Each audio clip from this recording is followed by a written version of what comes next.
The best brands, the most popular. Her husband. Coin Local 6 tonight at 11. Tonight, a bipartisan surprise. President Obama chooses a Republican and a possible 2012 opponent to be the new ambassador to China.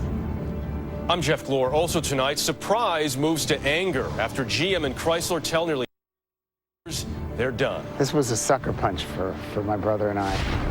The high school student who's become the point person for a school funding lawsuit against her own state's governor.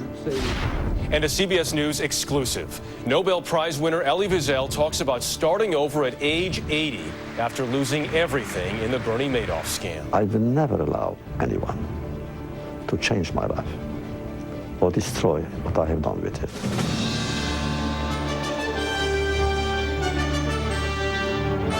This is the CBS Evening News with Jeff Glor.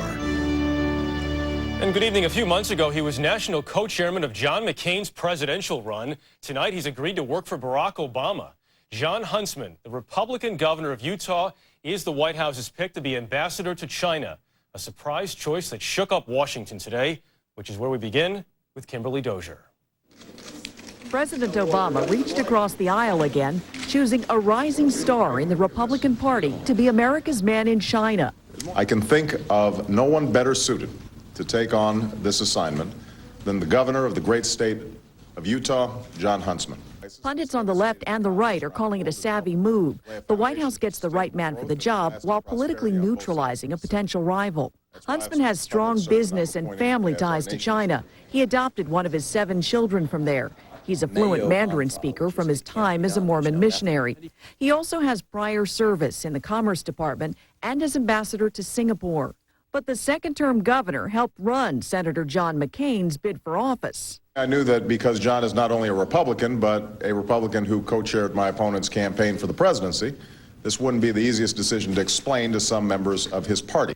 Especially to those who thought the Utah Republican might make his own run for top office. It remains to be seen whether or not this is a detour or whether or not he remains in a rising star in the Republican Party. I think working for the Obama administration is not an obvious path to the Republican nomination in 2012. Today, the governor said he couldn't say no. When the President of the United States asks you to step up and serve in a capacity like this, that to me is the end of the conversation and the beginning of the obligation to rise to the challenge. There'll be no shortage of that. China is the largest foreign holder of U.S. debt and is none too pleased about the state of the U.S. economy. Washington is none too pleased about China's human rights record, nor its growing secrecy about its growing military power. With the U.S. economy at stake, the ambassador designate will have to be careful how he delivers that message. Kimberly Dozier, CBS News, the White House. The relationship between the U.S. and China is now more complex and perhaps more important than it's ever been. So Huntsman walks into a huge challenge. We get more on that from Barry Peterson. Being ambassador to China can be a rough and tumble job. One ambassador had to deal with the fallout after a U.S. spy plane made an emergency landing in China. It was damaged in a collision with a Chinese jet fighter. 10 years ago, the Beijing embassy was attacked after NATO warplanes in Serbia accidentally fired on the Chinese embassy in Belgrade, killing 3 Chinese.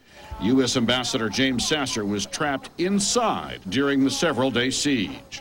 But barring such diplomatic fireworks, the biggest issue will be the economy. As China's trade expands with the U.S. and the U.S. trade expands with China, there are numerous trade frictions there. Secretary of State Hillary Clinton recently visited China and made it clear that while human rights remains on the table, the economy dominates the relationship. We want China to grow. And a higher standard can help U.S. companies. Both Ford and GM manufacture and sell in China, both major players in what will soon be the world's largest car market. And in this year of recession, China's economy is up 6% in the first quarter. China also holds $1 trillion in U.S. debt and has signaled that it may buy more, in essence, giving the U.S. loans that will help fuel U.S. stimulus plans. The Utah governor speaks Mandarin, and the Chinese will appreciate that. But the language they favor these days is talk of trade and money. and a respect for the influence that economic success is buying them in the rest of the world. Barry Peterson, CBS News, Tokyo. Joining us now from Washington with more on this and the week in politics in general is CBS News political analyst John Dickerson. John, always good to see you. Let's talk first about our potential new ambassador to China here. Is this a move by the Obama administration to remove a potential candidate in 2012, or is it a move to reach out to Republicans, or both? It's both.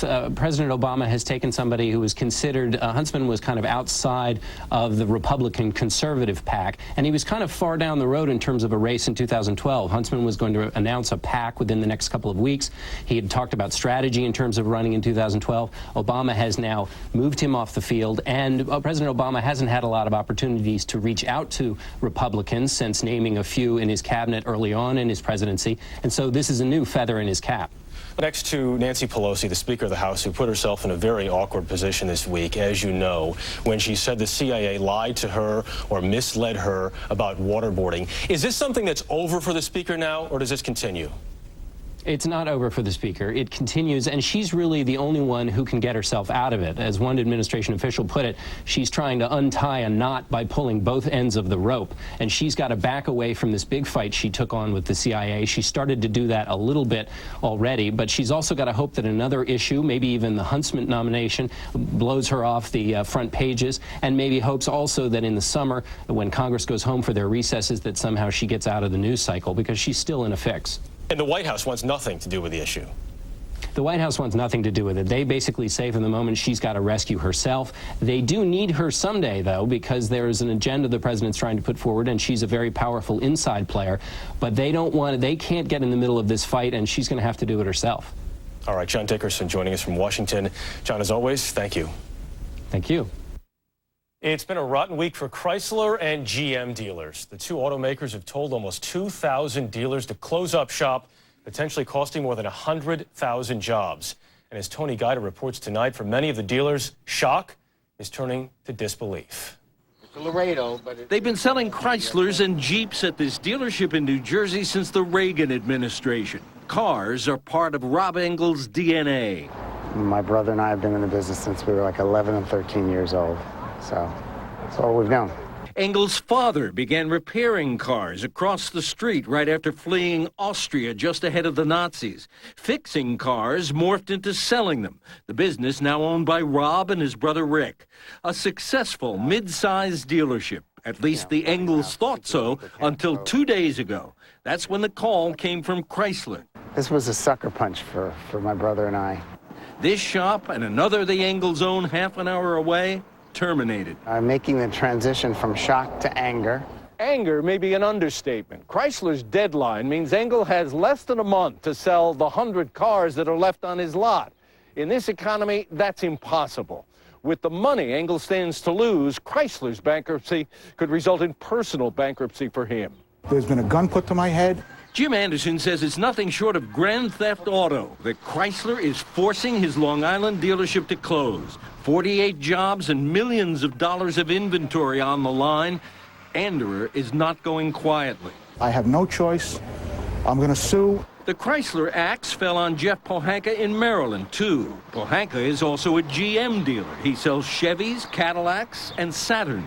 GM plans to dump Saturn, leaving Pohanka wondering what will happen to this business. We really do not know specifically our future, if we will have a future. But unlike Chrysler's ultimatum to shut down next month, GM is telling dealers the bad news 18 months in advance. General Motors, at least, has given dealers time to make plans. For now. But if GM winds up in bankruptcy court, that time could disappear, as it has already for Rob Engel. Tony Guida, CBS News, Tenafly, New Jersey. Overseas now, the Pakistani army is gearing up to attack the main Taliban stronghold of Mingora in the Swat Valley. Tonight, as civilians flee, the violence escalates. Sheila McVicker has more. It was just past noon in the northwestern city of Peshawar. The powerful car bomb apparently targeted an internet cafe, but the street was crowded. Among those hurt, a busload of handicapped children. An intelligence official told CBS News Pakistan's government believed the attack was Taliban retaliation for the continuing battle being fought in nearby Swat Valley. This week, Pakistan's army said it was making progress in its war to drive militants from the region. The security forces are closing in from different directions. The army claims that in recent days, dozens of Taliban have been killed. The fighting has now also driven more than 1 million people from their homes. The United Nations says the number of internally displaced people is going up by the hour. The army says it expects street-to-street fighting in one of the major towns. There is no way to avoid the area, says this resident. Jet fighters are bombing at night. The men can hide in the mountains. But where do the women and children go? Far from the fighting, absent from his country almost since the beginning of the conflict, Pakistan's President Asif Ali Zardari was in France. They have pledged money for us for the internally displaced people. Zardari is coming under increasing criticism at home. Leading newspapers say he is leaving the ship of state rudderless at a time of crisis, at a time when the UN says his country faces a human catastrophe. Sheila McVicker, CBS News, London. Still ahead on tonight's CBS Evening News, from classroom to courtroom, the high school student who is taking on her governor. Every Sunday, lasagna at Mom's was a family tradition. When she started forgetting things, I was hoping it was nothing. What a nice surprise! Mom, it's Sunday. That's when I knew I couldn't wait. Mom's doctor said these were signs of Alzheimer's, a type of dementia, and that prescription Aricept could help. He said it's the only treatment proven effective for all stages of Alzheimer's. Studies showed Aricept slows the progression of Alzheimer's symptoms. It improves cognition and slows the decline of overall function. Aricept is well tolerated, but not for everyone. People at risk for stomach ulcers or who take certain other medicines should tell their doctors because serious stomach problems such as bleeding may get worse. Some people may experience fainting. Some people may have nausea, vomiting, diarrhea, bruising, or not sleep well. Some people may have muscle cramps or loss of appetite or may feel tired. In studies, these were usually mild and temporary. Mom. Talk to your doctor about Aricept. Don't wait. Alzheimer's isn't waiting.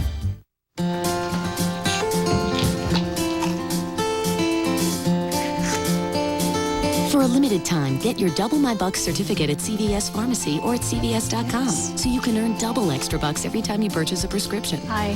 CVS Pharmacy pays you back. And these days, everybody could use a few extra bucks. There you go. Thanks. Hey, honey, did you know that they... Yeah, I know. Thanks. CVS Pharmacy, for all the ways you care. She has this thing about bugs. No. I do not have a thing about bugs. I have a thing about bugs in our house. We used to call him exterminator. Oh, now I go Ortho, Home Defense Max. I use it once inside to kill the bugs. Stops them dead. Guaranteed. And outside to keep new ones from moving in. That's up to 12 months protection against bugs. And 12 months of keeping our house to ourselves. Until your mother comes. Right. Ortho Home Defense Max. Defend what's yours. Tired of nighttime breathing problems? Here's the solution. Is it a bandage, you ask?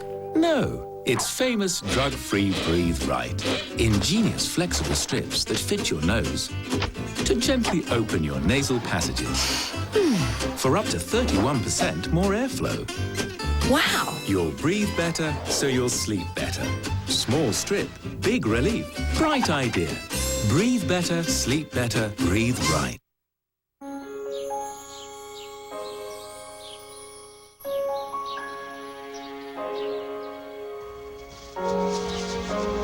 Well, are you going to pick it or not? It's not ready yet. Tim and Richard Smucker grew up learning that you have to pick fruit at the peak of perfection if you want jam to taste extra delicious. It's getting close. For 5 generations, with a name like Smucker's, it has to be good. From behind her desk and her sunglasses, Anna Wintour makes the world of fashion move. This week is your deadline. Behind the scenes at Vogue, Sunday on 60 Minutes. While most states are welcoming federal stimulus dollars, the governor of South Carolina is refusing money earmarked for schools. He says he'd rather use it to pay down the state's debt. Not everyone agrees, including one high school senior, the focus of tonight's Weekend Journal. At this point, most 18-year-olds would be coasting through their last weeks in high school. Not Casey Edwards. who's taking Governor Mark Sanford all the way to the state Supreme Court over the governor's refusal to accept federal stimulus money, $700 million in aid for South Carolina schools. The fact that we were going to turn down money when we desperately need it really bothered me. Over the past year, Casey and her friends have been working to improve impoverished schools along South Carolina's I-95, a stretch of rural districts known as the Corridor of Shame. The school systems are suffering deeply.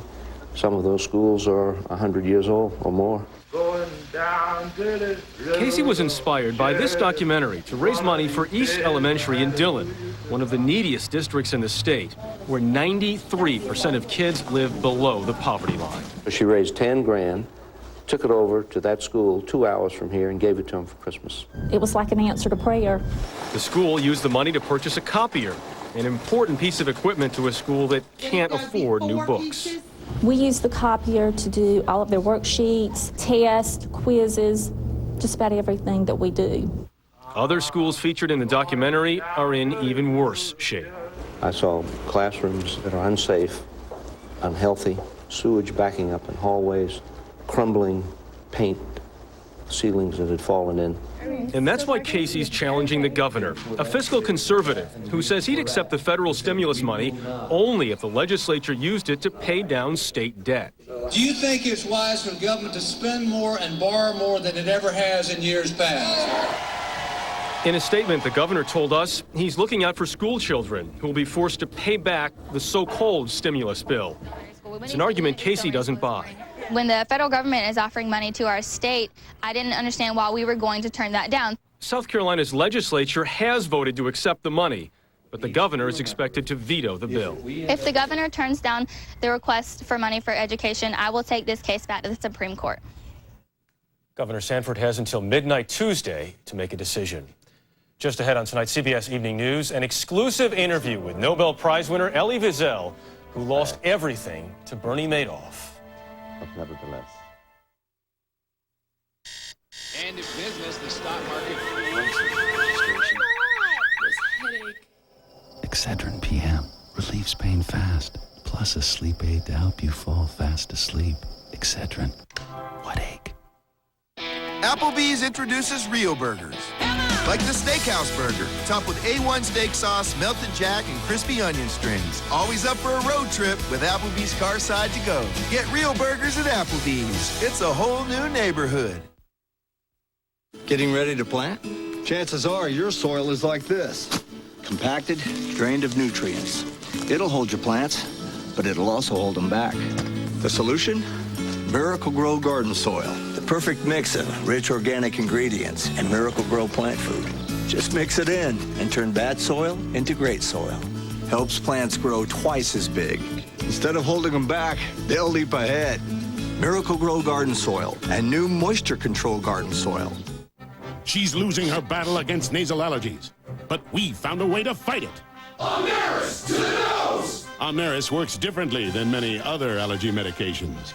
Omneris fights nasal allergy symptoms that occur from allergic inflammation. Relieve those symptoms with Omneris. Side effects may include headache, nosebleed, and sore throat. Mission accomplished. Oh, incoming! Ask your doctor about Omneris. In the battle against nasal allergy symptoms, Omneris combats the cause. If you think all batteries are the same, consider this. It was a beautiful day in the park. Kevin, can you hand me that turned to panic in an instant. And everything depended on a brick house child locator. Kevin! And packed inside every locator is the only battery Brick House trusts, Duracell. So even if you hope you'll never have to use it, it still has to work. Duracell, trusted everywhere. People we rely on in the morning can rely on Dulcolax laxative tablets overnight. So when people are counting on you, count on Dulcolax laxative tablets the night before. They give you predictable overnight relief to help get you feeling like yourself again in the morning. And they're gentle on your stomach because they're comfort-coated. No wonder people who need to be somewhere in the morning take Dulcolax laxative tablets the night before. Dulcolax laxative tablets. Keep you moving. A debate on those interrogation photos and the relocation of the Gitmo prisoners. That plus a roundtable on the Supreme Court. All on Face the Nation Sunday. High on the list of people taken by Bernard Madoff's Ponzi scheme was Elie Wiesel, the Nobel Peace Prize winner and Holocaust survivor. Tonight, Wiesel talks about his loss and about starting over in an exclusive television interview with Jeff Greenfield. For the first moment, I was felt a kind of not physical, but spiritual, mental nakedness. That everything was taken. It was late last year when Elie Wiesel learned that he and his foundation had lost all their money at the hands of Bernard Madoff. For the first moment, of course, was almost paralyzing. Then we shook ourselves up. And that is what Elie Wiesel wanted to talk about in his only television interview. How someone finds the resilience to shake themselves up in the face of such a blow. When my life seems to be partly or wholly in ruins, I build on them. I may even use the ruins for the buildings.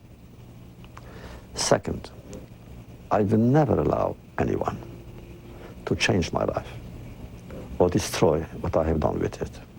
Somehow, what I must keep in mind is what I think of myself. There is nothing sentimental about Wiesel's view of the world. He believes that evil is a palpable presence. He does not explain what happened as a mark of God's mysterious will. Too easy. Human beings should be held accountable. Leave God alone. He has enough problems, probably. I would imagine that one of the assets that you could draw on was literally a worldwide community of friends and colleagues. Were they there for you? No, not really. Very few. Very, very few. But, you know, when this happens, it doesn't affect me, really. I gain in lucidity. The masks have been dropped. Others, people he had never met, did come through. $5, $10, children. One of them sent his Hanukkah money. And he said, I prevailed upon my parents to match the fund. And in a sense, the horrors of what Wiesel lived through 6 decades ago, watching his parents and little sister die in the concentration camps, provides him a sense of perspective. When I was young, I have lost everything, and almost everyone else. So all the other fortunes mean much less. Look, if I were alone in the world, I would have the right again to choose despair, solitude, and self-fulfillment. But I am not alone. And if someone is, I have to be present to someone who is alone. And of course, that is the sense of my life. Look, at my age, I have to be self-conscious of what I'm trying to do with my life. Jeff Greenfield, CBS News, New York. Coming up next year on tonight's CBS Evening News, the Philly who could at the Preakness.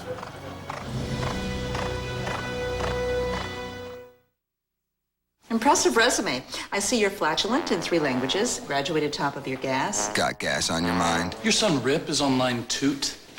Try Gas X. Powerful relief from pressure and bloating in a fast-dissolving strip. Gas X. Pressure's off. Everyone loves the taste of a delicious homegrown garden tomato, but planting a garden and trying to take care of it is backbreaking work. And after all that, your tomatoes can still end up on the ground and spoiled. But now there's an easy way to grow delicious homegrown tomatoes without all that work. Introducing the revolutionary Topsy-Turvy. It grows your tomato plants upside down, so there's no digging, weeding, or bending over. Just place your tomato plant into the planter, add potting soil, then hang in water. That's it. The sun warms the planter like a greenhouse, so the root system explodes inside. And because it's upside down, the water and nutrients pour directly from the roots to the fruit, giving you up to 30 pounds of ripe, delicious tomatoes per plant. And they're ready to enjoy up to 4 weeks earlier than when you plant them in the ground. Now you can enjoy delicious homegrown tomatoes in sandwiches, salads, and sauces all season long. Make the best salsa or bruschetta you've ever tasted. Plus, the Topsy-Turvy also grows mouth-watering cukes, peppers, zucchini, and herbs. It hangs conveniently on any size porch, deck, patio, condo, or apartment balcony. Your family will be amazed, and your friends will wonder how your tomatoes grew so big. And all you did was plant, hang, and water. So why do all that digging, weeding, and back-breaking work when now you can enjoy delicious homegrown tomatoes without the work with the Topsy-Turvy Tomato Planter for only $19.99. You'll also receive our 4 Seasons recipe guide packed with delicious ways to prepare and enjoy all your garden tomatoes. Call now and you'll also get our handy kitchen slicer for perfectly even slices every time. But call right now and we'll double the offer. Just pay processing and handling. That's right. You get 2 Topsy-Turvy planters, 2 recipe guides, and 2 slicers, all for only $19.99. But you have to call now. To order for $19.99 plus $15.90 shipping and handling, you can call 1-800-732-9446. That's 1-800-732-9446. Must be 18 or older to order. You can call 1-800-732-9446. Feeling back pain? Dr. Scholl's back pain relief orthotics with shock guard technology give you immediate relief that lasts all day long. Dr. Scholl's pain relief is a step away. Safe havens for kids, giving families in financial crisis a fighting chance. Katie Couric reports on Children of the Recession, Monday on the CBS Evening News. Nothing unlucky about the number 13 post position in today's Preakness. Filly Rachel Alexandra won the second jewel of racing's Triple Crown. Derby winner Mind That Bird finished second. Musket Man third in a thrilling race. Michelle Miller now has more on the first filly to win the Preakness in 85 years. How fitting that the Preakness Stakes featured a horse named Big Drama, because that's exactly what this race has been. One big primetime soap opera. There was even a rare female lead, a filly named Rachel Alexandra, the odds-on favorite in a race that hasn't seen one win since 1924. But just look at how she blew away the field in her last race, the Kentucky Oaks, by a record 20 lengths. A tour de force by the super filly, Rachel Alexander. She had the competition spooked. She's a fantastic filly. She's really incredible. That from Hall of Fame trainer Bob Baffert.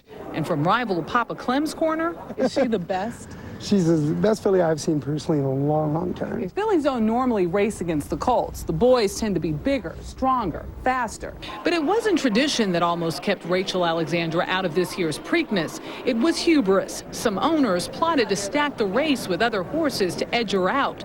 They backed down after some bad PR. To add even more drama, the jockey of the Kentucky Derby winner, Mind That Bird, also rides Rachel Alexandra. And guess who he picked to ride here? You've got a jockey who got off the Derby winner, Mind That Bird, to get on the filly. You know, unheard of getting off and then getting on a filly in the same race. I mean. And then there's the racetrack itself. In bankruptcy, its owners are threatening to sell the track and the race with it. Last year's betting was down 20% here from the year before, a trend echoed around the country. But with her win, observers say, Rachel Alexandra has already given the sport a much-needed giddy-up. I think it's great for horse racing, and it's going to bring a little more enthusiasm to the race. And like I said, instead of maybe just the husband watching the race, the husband and wife will be watching the race. Today they watched as the queen in the sport of kings earned her crown. Michelle Miller, CBS News, Baltimore. That is the CBS Evening News tonight. Later on CBS, 48 Hours Mystery. Russ Mitchell will be here tomorrow night. I'm Jeff Glor, CBS News in New York. Good night.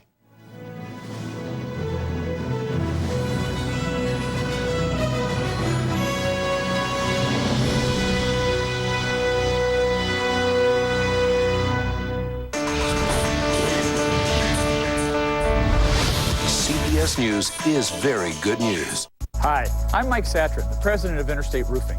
We're proud to have served the Portland community for over 20 years, good times and bad. Now, more than ever, is the time to repair, replace, or renew your home's exterior. Roofing, siding, windows, and gutters are at the lowest prices in our history, and there's no time like the present to take advantage of this opportunity. We can help you reduce your heating bills and even get you cash back. Thank you for making Interstate what it is today, tomorrow, and beyond. We want your truck. We need your truck. Car Chevy World needs used trucks, any make, any model, and we'll pay top dollar for your truck. Or you can trade it in on one of over 150 Chevy trucks in stock, like $12,995 for a loaded Chevy Silverado. That's right, only $12,995 for the longest-lasting, best-built truck on the road. Only the Northwest's largest Chevy dealer can pay top dollar for your truck. So come to Car Chevy World in Beaverton, where salaried salespeople see it your way.